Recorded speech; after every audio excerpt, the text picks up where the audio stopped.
From the 1011 Now streaming studio, this is 1011's Morning Pulse. Sponsored by Murray Roofing. Good morning. This is Craig Allison with your Morning Pulse for Monday, May 12th. Our first story this morning.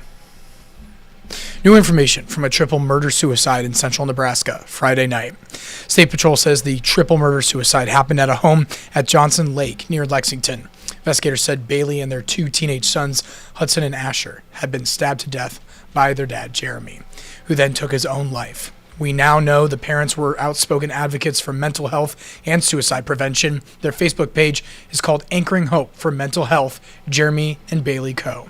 Jeremy had been battling mental illness for years, and Hudson was set to graduate on Saturday from Cozad High School. Very tragic situation over there. Your second story, Lincoln Fire and Rescue were called to a fire in South Lincoln Sunday afternoon. This took place near Sherman and South 31st Streets just after 1:30 p.m.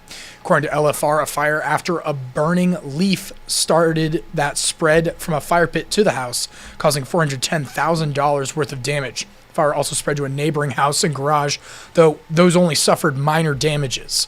No injuries were reported, though according to LFR, 5 people were displaced as a result. In health news, the U.S. Food and Drug Administration is sounding the alarm against the use of a gas station heroin known as tianeptine.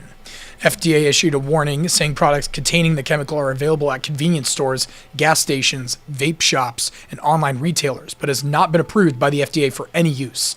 Some of the symptoms of ingesting the product include agitation, coma, confusion, nausea, vomiting, and even death.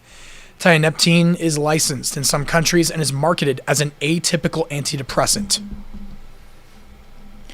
Fourth story, moving over to sports. Fresh off a second-place regular season finish in the Big Ten, the Huskers softball team's heading down to the Bayou to compete in the Baton Rouge Regional for the NCAA softball tournament. UConn and Nebraska will play first at 2:30 p.m. Central this upcoming Friday. The hosting LSU Tigers will play Southern Louisiana afterwards.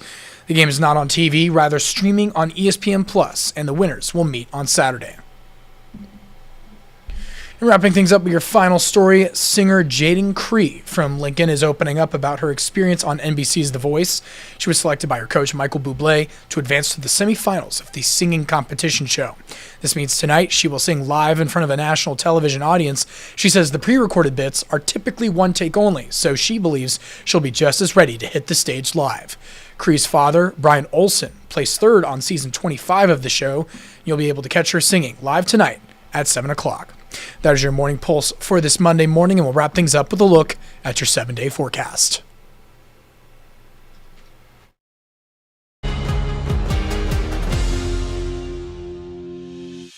You've been listening to 1011's Morning Pulse. Watch, listen, stream on the 1011 Now app, on YouTube, or wherever you get your podcasts. Sponsored by Murray Roofing.